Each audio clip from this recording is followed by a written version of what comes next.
Referuar Agjencisë së Statistikave të Kosovës, indeksi tërësishëm i harmonizuar i çmimeve të konsumit është më i lartë, në një mesatare prej 6.7% në muajin mars 2026, krahasuar me muajin mars 2025, ndërsa inflacioni mujor ishte 1.5% në muajin mars 2026. Ekipi ynë gjatë kësaj të hënë ka vizituar tregun e gjelbër në Xhakov për të mësuar më shumë rreth çmimeve të produkteve që aktualisht po ofrohen nga tregtarët. Njëri prej tyre thot se ka rënje të disa artikujve bazik të pemëve dhe perimeve.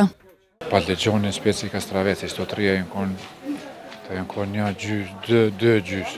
Edhe fill gati thuja 100% do bon 5, 3 gjys me 2 gjys, 2. E tash ka rëmje pakash. Tutje tregtari Rexha shtoi se tashmë është koha kur tregu ofron pemë dhe perime edhe nga Shqipëria, prandaj çmimet janë pak më të favorshme, por gjithmonë duke ankuar se numri i blerësve është në rënje si rezultati i çmimeve. Për momentin ka pak rëmje tash, pra java sa më thon, në kon më të nelt, kon më shtrejt shumë. Tash pak se ka nisë dhe prodhime me dalë të Shqipnisë, e këto janë më lirë tash normal. Është ra pak se, po bën edhe shtajtia vjen vetën.